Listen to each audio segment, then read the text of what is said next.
Hi everyone, this is Scott and Greg over at Missed Fortune. We're here today to respond a little bit to Dave Ramsey's video where he talks about life insurance being, quote, terrible, and how buy term and invest the difference, how that strategy far outweighs putting your money into cash value life insurance.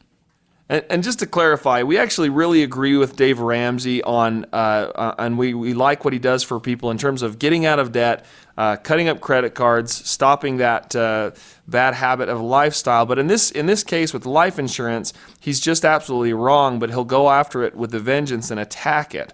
But in most of what he says about cash value life insurance, he's just flat out wrong, and that's what we're going to prove here in this video today. So Scott, why don't you go ahead and walk us through this to get us started here? First of all, there are a few main points that we want to make about cash value insurance. The first misconception out there about cash value insurance, such as a whole life or universal life, is that it's a terrible cash accumulation tool. First of all, in a way, we absolutely agree with Dave Ramsey when it comes to the way that most agents out there structure a life insurance policy. They don't do it correctly. So that's why it's important for you to understand that you need to work with someone who knows what they're doing. Otherwise, Dave Ramsey is absolutely right. It is a terrible place to put your money. But for us that know how to structure these plans properly, there are huge benefits for doing that. Now remember, money inside of a life insurance policy grows tax-free, according to Section 72E of the Internal Revenue Code. The death benefit is paid out income tax-free, according to Section 101A of the Internal Revenue Code. And Section 7702, the code explains how the value inside a policy can be accessed tax-free. That tax-free income can make a huge difference, especially if taxes go up in the future. And this is the question you need to pose to yourself. Are taxes likely to go up, go down, or stay where they are today?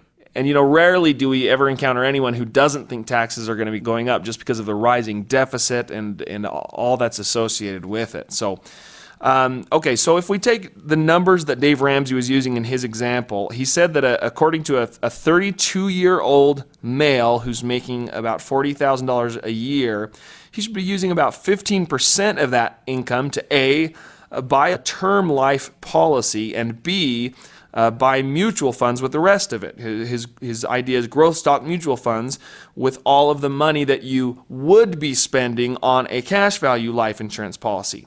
So buy a really cheap term policy and then spend the rest of what you would be putting into a cash value policy. Instead, put that away into a side fund of growth mutual funds.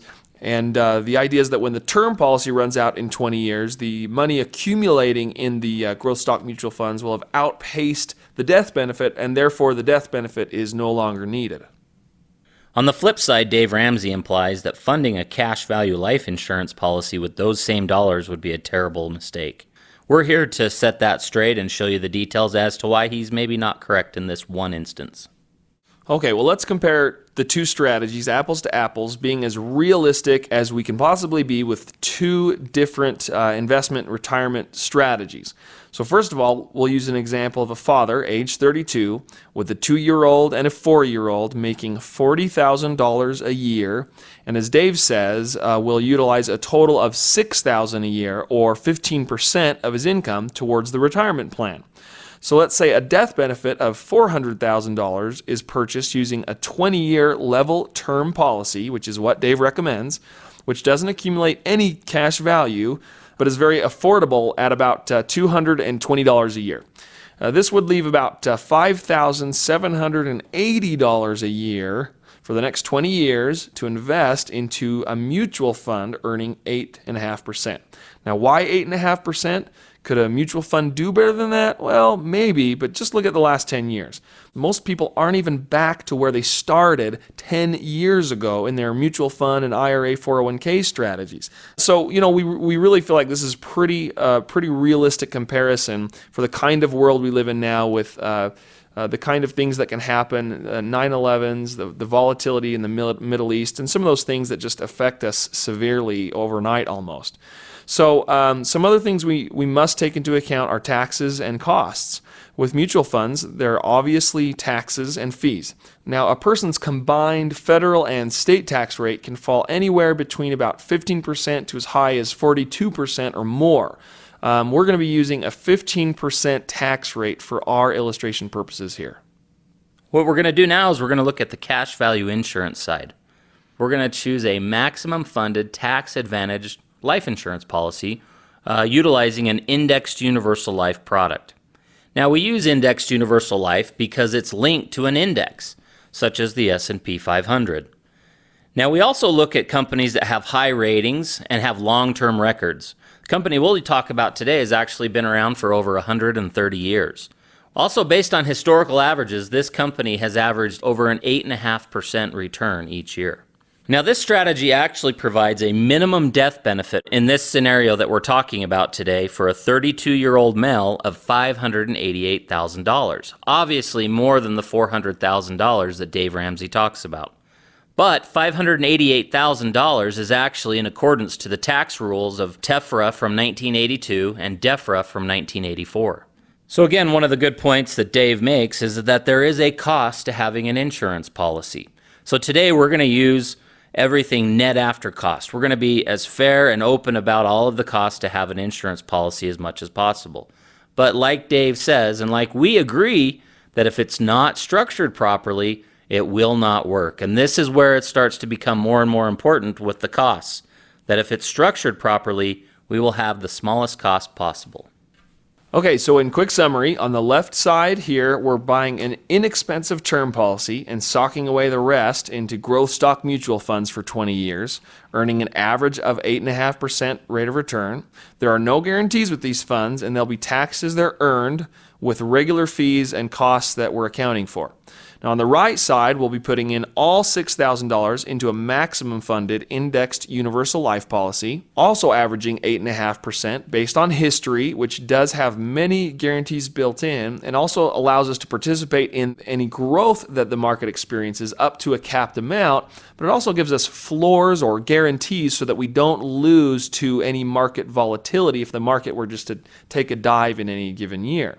So for example, in Dave's video, right before the crash of 2008, the stock market was at 12,000 points. But we all know that within the matter of months after that, the market dropped 50%.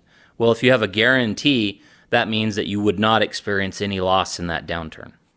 The money will grow tax-free, and it can be accessed tax-free, and will also factor in all the costs associated with this policy. So if we fast forward 20 years down the road, as Dave stated in his video, at age 52, when the term policy ends, the mutual fund should easily have more than the death benefit amount. So according to Dave, we don't need that death benefit, and that's why we did a 20-year level term. In reality, however, even if the mutual fund did manage to get a consistent 8.5% rate of return, when accounting for taxes and fees, this individual would have a net after-tax value of $222,000. Obviously less than the $400,000 death benefit that we just let go. And at this point, the death benefit would be gone. Now, the life insurance, on the other hand, in 20 years' time, the cash accumulation is up to $233,000, which is more than the mutual funds, but he still has a death benefit of $588,000. And if he were to pass away at this point, his heirs or his family would receive $588,000. Okay, now let's stop funding both of these plans now at age 52. And let's let him coast until age 65, when we need to start pulling out retirement income. The buy term and invest the difference plan on the left side still has no death benefit. But if we continue to earn 8.5% rate of return every year, would have $482,000 in accumulation, which, because his money is in a mutual fund, is still heavily exposed to market volatility, recessions, and other negative impacts. Now, because we have structured this life insurance policy properly, we have a cash value of $679,000. And because of TEFRA and DEFRA, which state that we can never have more cash value than death benefit, we now have a death benefit of $828,000.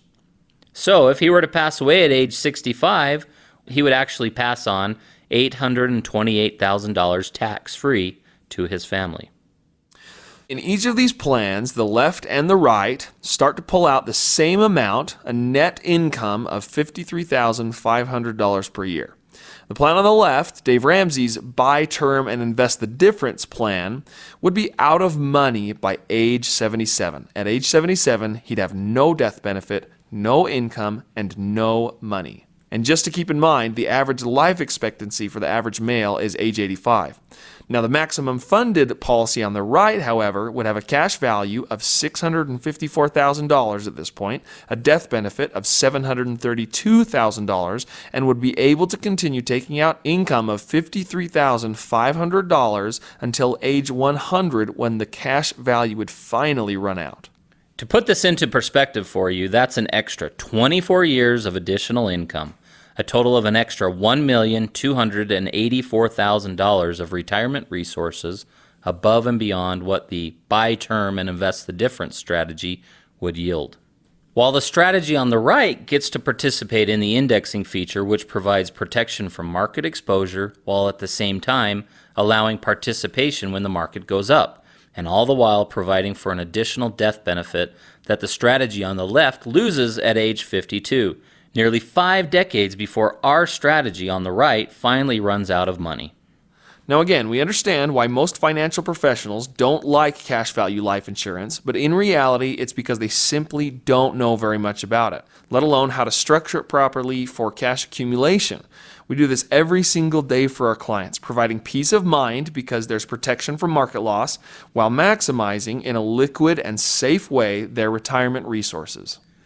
To understand how we do this, or to see how it would actually look for your specific situation, please feel free to email or call us, or visit our website at www.missedfortune.com. That's MISSED fortune.com.